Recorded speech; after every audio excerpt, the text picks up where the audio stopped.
a little bit quick background about me. I'm Harriet. I run a PR consultancy. Have a strong representation within horse racing and equestrian sport. I'm also very passionate about women's sport, and it's women's sport week at the moment, so I'm very excited about that. I ride a lot for trainers, and I have my own retrained racehorse as well. So I've got about over 20 years experience working in horse racing and 15 in marketing and PR, particularly in horse racing. We're award winning as well. We've won an award for this campaign here, which was to promote the Barber International Horse Trials.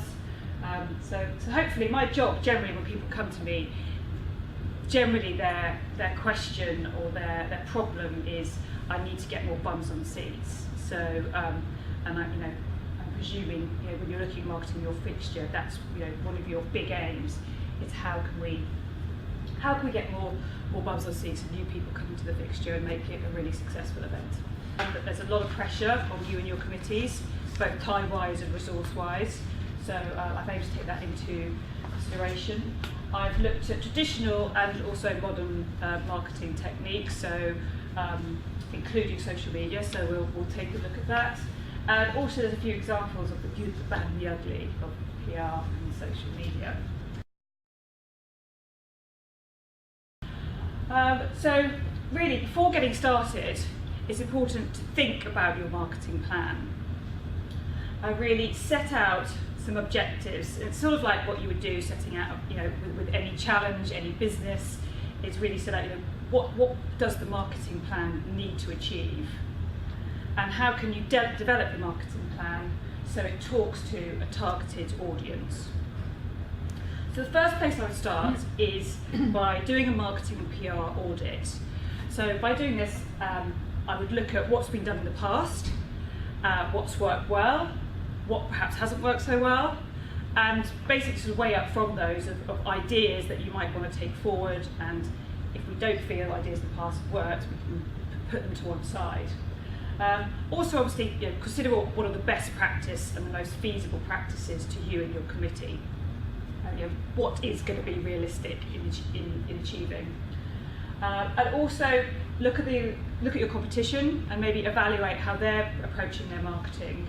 And again, what's working for them, what's not working for them. There might be a particular idea that you think's been particularly well done and clearly had good results, and you might want to massage that idea, borrow it, and rebrand it and put it to your point-to-point. When you're starting out with developing your marketing plan, the good old SWOT analysis comes into play. So obviously each event, each brand is going to have its own strengths, weaknesses, opportunities and threats. And it's really looking at those and how best can you highlight and showcase your strengths and weaknesses, and then how can you address and plan for the weaknesses and the threats.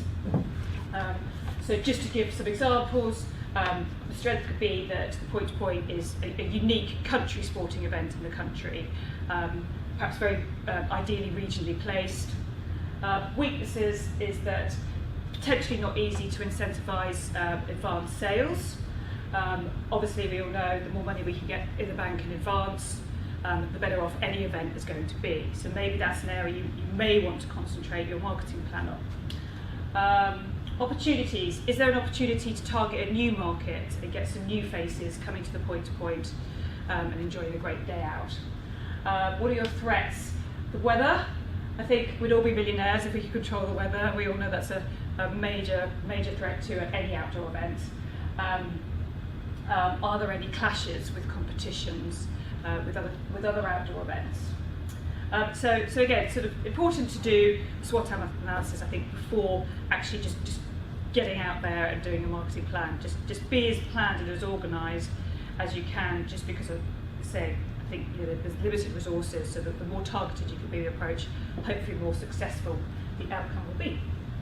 Second practice and recommendations would be look at the 4 Ps. The 4 Ps is a good way to help you understand what clearly defines your marketplace, basically. So firstly, we look at the product. My eyesight's very good. What does the visitor actually want from the point-to-point? So then how can you massage the activities going on at the point-to-point so you deliver that experience for them? What existing features does the point-to-point already have for visitors? And how is your event different from the competition? We'll talk in a minute about unique selling points. Again, every business, every event, every brand has something unique about them which makes consumers want to use them. So you really have to identify why are you different from the competition, and why is the consumer going to come to you rather than the event. We then move on to price. What is the entry cost to visitors? And how important is the entry cost to your visitor as well? I think it's this day and age, the leisure pound is getting fiercely competitive, and it's very important to really address your price structure and make sure that it's appealing to your visitors and offering good value. Again, maybe take a look at your competitors as well and see what what's their price point and what they offer for that. Place. Where will people look to find out about the point-to-point? Is the information easily accessible in the public domain? And are there any incentives to help people come to point-to-point, i.e. any advanced bookings, booking incentives? Again, look at your competition, see if there's any way you can gain a competitive advantage over there. And promotion, so really what we're sort of here to talk about today. How will you get the message out there? How will people know to come to your event? And when is the best time to promote? I think planning in advance is really key. So give yourself plenty of time to activate a promotional campaign. So we talk a lot about in marketing about target market and who might be a potential visitor to your event. We've taken a look actually at some results from the Horse Racing National Racego survey done last year, and there was a section within it about why do people go point-to-pointing. And the responses were, have a great day out with family and friends, great place to celebrate a birthday or an anniversary, a special occasion. Some were regular racegoers, and some people went to bet, and others were to see their favourite horse or jockey. Further interesting feedback was that those interested in horse racing go one to five times a year, and that there's a footprint of 12.9 million adults going to British horse racing. So they would be existing racegoers would be a really good market basically to target. So we're going to look at further down how possibly we could work with racecourses and arranging reciprocal partnerships to help you talk to that existing racing market. Regionally is obviously another really good area to target. When I work with racecourses, their booking data suggests that people tend to come from a sort of 40-mile radius from the racecourse, particularly with regard to smaller racecourses, smaller fixtures.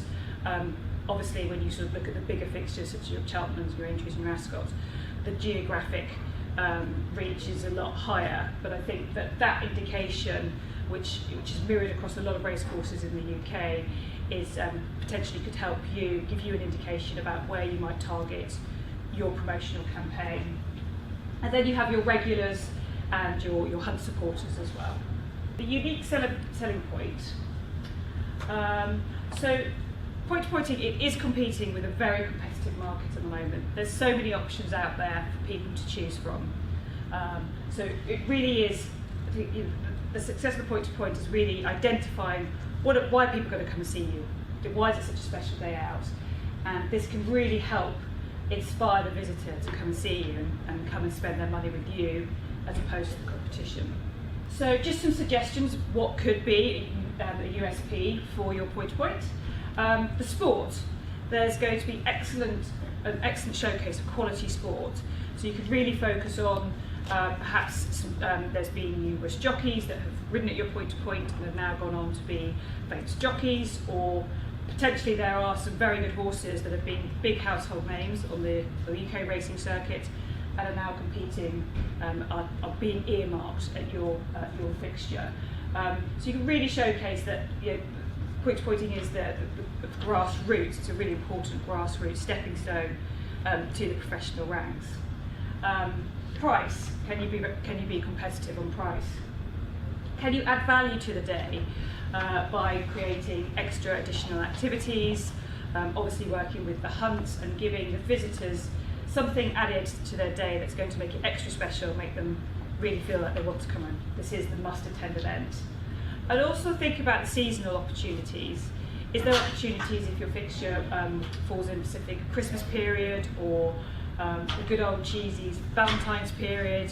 Would it be a nice day to take your loved one out to point to point? And just think about what opportunities you might be able to piggyback off with regard to the seasonal calendar. The next phase of the presentation is we're just going to talk about some suggested marketing tools to employ, and we'll go through each of these. I think we all are probably aware that the ideal shop window for any brand, for any event, is a website. So I thoroughly recommend that your point-to-point is either featured within the Hunt website, or if it does have its own dedicated website, obviously that's a big bonus as well. We could spend hours talking about websites because, with this digital age, the sky's the limit. But my recommendations with regard to website tips is to really, firstly, that it's responsive. We all now look at things on our mobile phones, so just make sure your website is responsive to any kind of mobile device and is easy to use as it is on a laptop or a PC. And that the content is really easy to find and it's easy to navigate and it's easy to consume. I think that's the real key thing. See some websites that are really quite busy and the key information is not very easy to find. Avoid flash websites if possible. Search engines tend not to be able to read them. Ensure your colour scheme is easy on the eyes and complements each other, and keep the site clutter-free. I looked at our host's website, BritishHorseRacing.com, and to me that got a big tick. If you look at their website, you instantly recognise it as a horse racing website.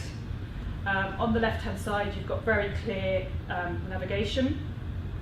The content is easy to access, and it does just have a very clean, uncluttered look. I then had a look at this lady's website. Now, if you could tell me what this website's trying to achieve, you've got a better pair of eyes than I have. This is a very cluttered, very busy website, and that's got no from me. Newsletters. If you have a Hunt database, obviously the opportunity to communicate via eShot is a good free marketing tool. All I would say is if you do have a database, is just make sure you have permission to communicate with them. There are quite strict data protection laws in this day and age, to just ensure that you do have permission to communicate with them. A really good free-to-use software program that's easy, just at the bottom there, MailChimp and .mailer, they provide a free email tool, so you can put basically really put in interesting, again, concise content about your point-to-point. Keep it, I think, with regards to eShots, less is more, and just make it really clear what you're trying to tell the recipient. I would also include some nice links to your website, so people want to find out more, they can then go to your website page and access all the information they need to there. Advertising. So when I arrived, I was talking with this group of ladies here about how should we brand and how should we talk to new markets, and we discussed that possibly point-to-pointing isn't the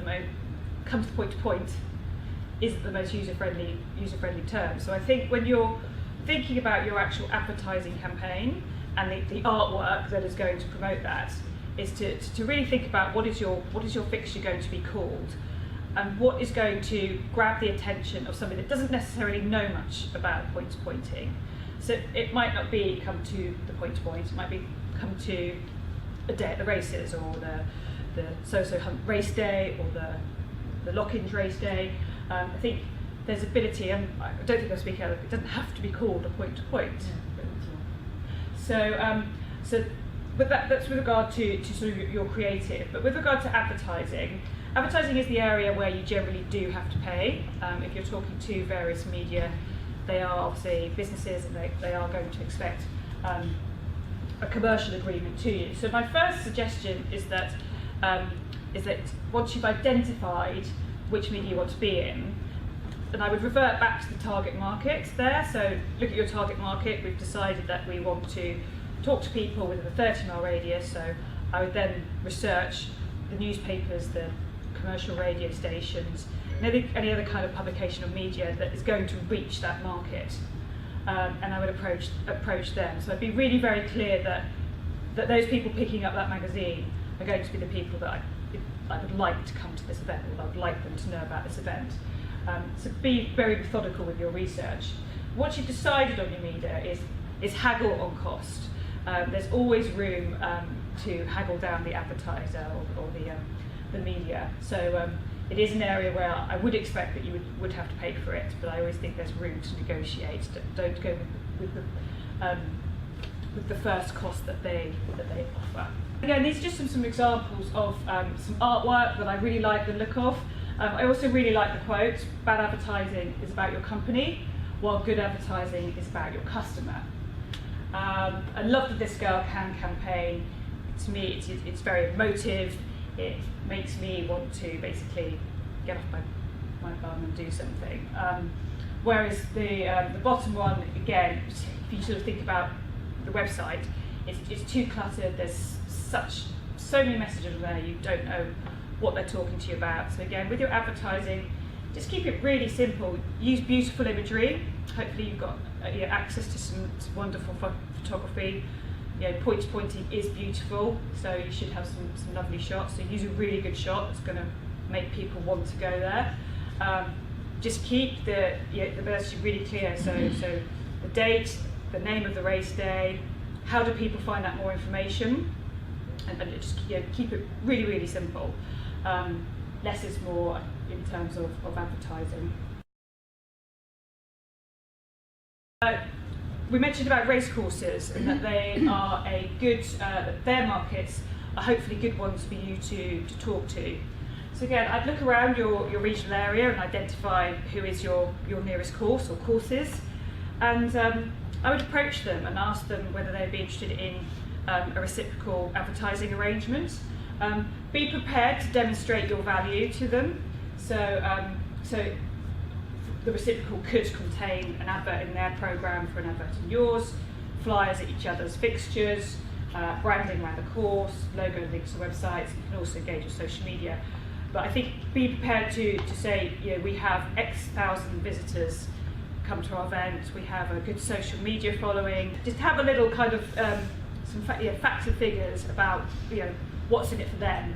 I think race courses on the whole, from my experience, are really helpful. They really want to help, but at the same time, they have budgets to meet, they have targets to meet, so they're going to want to know if they give you some of their space, what can they get in return, and who could they hope to reach. I would suggest that the marketing department, speak to your contact at the marketing department, is the best person to go to, or if they're a smaller race course, probably the general manager, because I think that they're also organisations where resources can be spread quite thinly.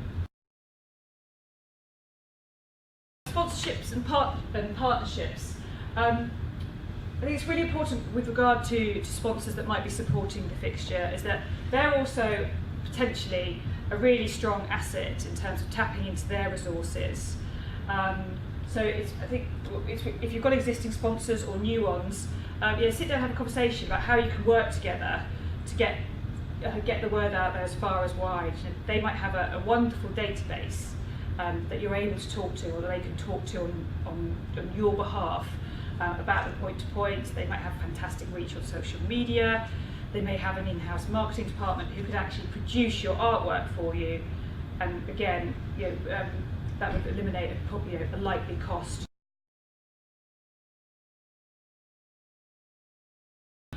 Charity and celebrity endorsement is another really interesting area that, if done right, can be really, really beneficial. By partnering up with use charity for this example, can give you access to, again, to their assets, to their potentially their database, their supporters. Again, they're going to want something in return. It's generally often the opportunity to fundraise. But if you're working with an established charity, the likely is they were going to have a big nucleus of followers for you in return to talk to. Some charities have amazing patrons who you could gain access to help you with publicity around the event. To give you an example, when I was working on a project with Newbury Racecourse, we teamed up with a charity called the Eve Appeal, and their patron was Gemma Kidd. So in return for complete kind of exclusivity and fundraising on that fixture, we were allowed to have her as the fixture's ambassador. And just sort of happened that she'd been out of the spotlight for a while. She just had a baby, and it was kind of just coming back into the public eye, and we got some really good PR exposure leading into and during the event off the back of that. So just to look at examples, perhaps start regionally, look at the regional charities that surround you, and is there a way of working with them, and again, tapping into their resources and creating something that's really mutually beneficial. PR. So this is an area which is free as opposed to advertising. PR is basically about getting news stories into the media. And this day and age there's the traditional route, so print, radio and broadcast media, and then we have our modern PR friends on the social and digital media platforms. So this is sort of, to me, sort of the real opportunity to sort of grow and hopefully really an opportunity to talk to a target market for investment in time, but not necessarily a cost investment. Again, I would approach, think about your target media when you're looking about where you're wanting your news stories and stories about your fixture to appear. So first of all, we want to tackle the regional market. So again, I've researched what are the regional newspapers, what's the local radio, potentially TV as well. I would also consider the horse racing media, and I think you can look at satellite racing channels, what will be for 2017 ITV, Racing Post, and also anything point-to-point specific media as well. Now, with regard to your news stories, I think the most important thing is with regard to producing a press release or producing a news story about your event, is it really does have to be newsworthy. What an editor in a newsroom won't take is an advert for your event. Okay, so you sort of really need to think about what can you give them that's exciting. Now, from experience, I find that the regional papers really love human and equine interest stories. So if you have a really, you know that there's Victoria Pendleton's going to ride in your point-to-point, I would by all means create a press release, detailing her ride and her background with fox hunters, and if you have access to her, quotes are always very, very well received. And with regard to the regional, I think in this day and age, if you give them a well-written press release with a really good picture, they often will just copy and paste it and put it in, and it's tick, job done. Just because they are often looking for stories, so if you go to them with a story and it is newsworthy, you have a good chance of achieving the paper. The BBC radio stations tend to be very, very receptive as well. If you give them a call, they tend to work about a week in advance. So if you will call BBC Radio Oxford, they will tend to sort of work minimum week, maximum week in advance, and tell them about your event. Tell them you've got X, Y, Z jockeys potentially riding. They'll often ask, well, can we have an interview with a jockey? Again, perhaps cherry pick your jockeys to try and establish who might be a user-friendly, media-friendly jockey or trainer to put forward as a spokesperson. Make sure you brief them so they can hopefully get in the essential information about your point-to-point. But they tend to be, I always find that they're good, nice, receptive people. I think if you go them with a news story, so I think always think about what is the news story here. They will try and support it if they can. Just sort of focusing on what not to do on your press release. Don't ramble. Make sure it contains news. Facts and figures are always really interesting as well. If there's a trend developing, or sometimes you can put a spin on the existing, or what's going on in existing media. So we also had an example where there was the ash cloud, and all the flights had been cancelled, and everybody's hen and stag do's had been ruined. And what we were finding at the particular racecourse I was working with was that we were receiving an increase in bookings because everybody was coming to the fixture to celebrate their hen do because they couldn't go wherever they were going in Europe. We put this out at a news release, and instantly, the media were coming to us saying, "Well, this is a different spin. Can you provide a comment?" So to be very aware about what's going on in the local and wider news agenda leading into your event, and is there anything potentially you can piggyback off? Just some PR milestones. Long lead media. So if you think about sort of like your Berkshire Life, the glossy regional magazines, they tend to work 3 months in advance, and there is often a good opportunity to sort of go into their diary dates. So they'll do each month. Everybody's seen sort of the list of calendar dates they'll have for sort of highlights in the county. Again, if you give them a short bit of copy, a nice picture, hopefully it's something that they'll include in their diary dates. But you need to get to them 3 months in advance. Now, most news editors' details are actually on their websites. Just need to have a bit of a trawl about, but you can get their information. There's often an email, there's often a phone number, and I would tend to ring and then follow it. They always say, "Can you put in an email?" So have an email ready to go to ping over to them. Then at the entry stage, when you know your entries and your runners and riders, you can then create a more detailed press release to send out to your regional media and the racing media, just giving a bit of a preview of what's of the fixture, and really focus on the human interest stories. Again, I would cherry pick the ones that are of real interest. I wouldn't ramble on.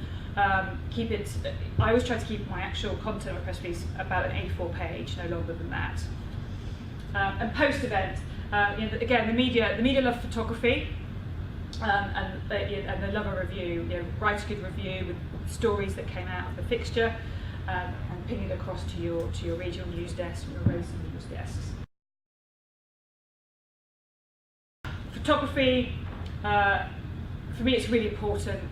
I think a picture speaks 1,000 words, and if you can provide a really good photo story, remember the Union Jack at the start, that was a very strong photo story that we produced, which got coverage, double page in the Daily Mail, it was on the front cover of various magazines, went into the Telegraph. If you've got good photos, always attach them with your press releases, or use the photo as your story and just create a very snappy caption to go with it. But I would certainly try and work with a photographer at your point-to-point to start generating a library of images that you can go back to year on year to help you develop your marketing brand. Social media, I know this was a request from the group to talk about social media. Obviously, the sky is the limit with social media. There's big opportunities out there. It's a free communication opportunity. It's definitely an opportunity to talk to various markets. What I would say is that it needs management. Social media needs really good time management put into it, and a bit of thought process, a bit of strategy. It's not there to be what I would say a commercial platform. So it's not there to sort of it is there to sell, but it's not. It's more of a additional subliminal messages kind of surrounding it. So it's about sort of commentating on the environment and giving a flavour of anticipation and excitement, and this event's coming. So again, I'd be sort of work a little bit of a strategic plan of your social media posts. You might want to use several platforms like Instagram, Facebook, Twitter. You might feel your resources are better off spent on just focusing on one. I think, again, it's a case of when you're sitting down at your marketing plan time, is evaluating what resources do you have, and who can manage this, and what is realistic for us to achieve here. So social media is about expression and being responsive, so it's important that there is somebody there at the end of the line able to respond to what's going on, and to tweets coming in, or to Facebook posts. Again, just looked at some sort of good and bad examples. With regard to Facebook, again, imageries work really well. Really like this one, a purple moon, checking out the morning line. So any kind of sort of, anything in addition to about your point to point that you think, capture the imagination of your followers, is lovely content to put out on social media. And I think some of the key things with regard to post is to be concise. So sort of, again, a bit of a common theme with our marketing. When I said use imaginative photography, i.e. don't use sort of what I would call stock photography, don't be inappropriate. There's just a bit of sort of common sense rules to follow when putting out regard to managing your social media. And again, having a look at Twitter. Twitter is 24/7, so people do expect, the successful Twitter accounts are very engaging, and there's no 9 to 5.